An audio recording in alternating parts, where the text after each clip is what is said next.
पितृपक्ष के पौराणिक कथा।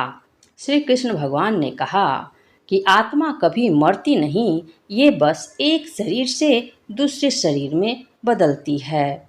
इसलिए आप अपने पूर्वजों को जब भी कुछ अर्पित करते हो तो उन्हें मिलता है। दानवीर कर्ण, जिनके नाम के आगे ही दानवीर था, उन्होंने पूरी उम्र बहुत दान दिया।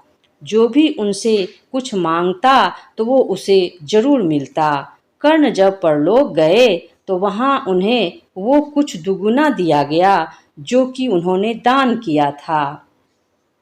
लेकिन वो सब हीरे जवाहरात और सोना चांदी थे। कर्ण को खाने को कुछ नहीं मिला क्योंकि उन्होंने कभी भोजन दान नहीं किया था। कर्ण भूख से व्याकुल हो गए। अंत में यमराज की विनती करके धरती पर जाकर फिर से दान करने की आज्ञा मांगी। यमराज ने कर्ण को 14 दिनों का वक्त दिया। कर्ण ने धरती पर आकर जमकर भोजन दान किया और श्राद्ध किया। जब कर्ण परलोक वापस आया तो उसके पास खाना पहुंच चुका था। इसलिए हिंदुओं में भोजन दान करना बहुत शुभ माना गया है। श्राद्धों के दौरान तो गरीबों को भोजन खिलाना ही चाहिए।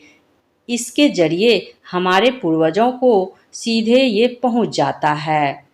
कहा जाता है कि इन दिनों यमराज की आज्ञा से आत्माएं जमीन पर आती हैं और अपने पूर्वजों की ओर से अर्पित किए गए भोजन का भोग करती हैं।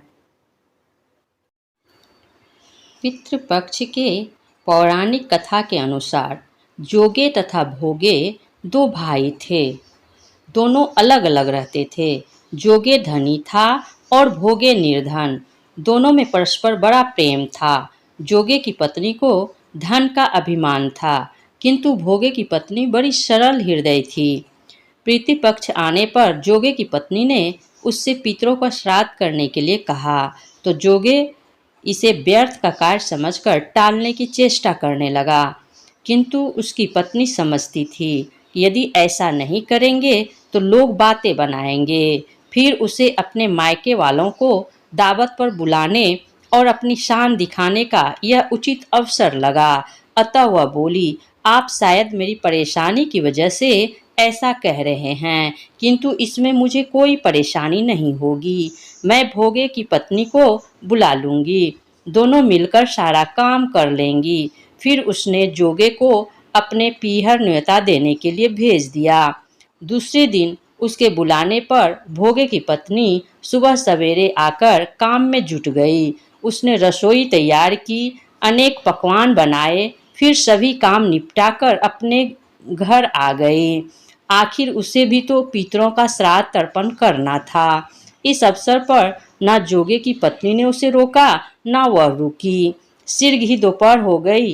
पितर भूमि पर उतरे। जोगे भोगे के पितर पहले जोगे के यहाँ आए तो देखते हैं कि उसके ससुराल वाले वहाँ भोजन पर जुटे हुए हैं। निराश होकर वे भोगे के यहाँ गए।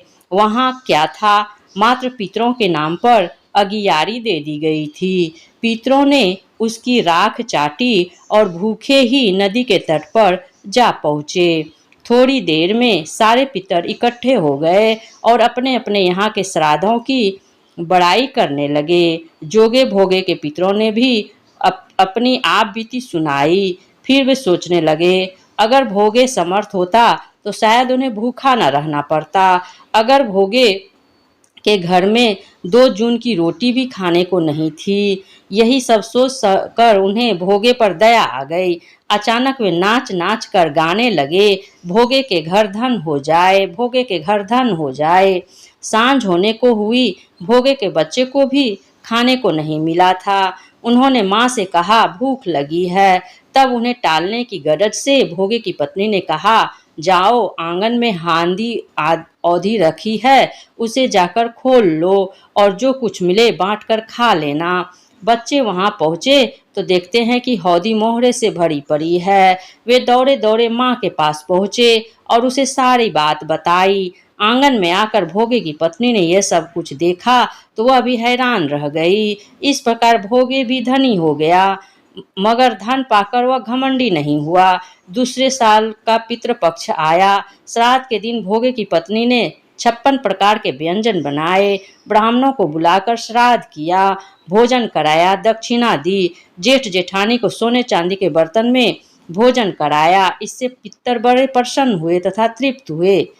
पितृपक्ष की कथा समाप्त हुई।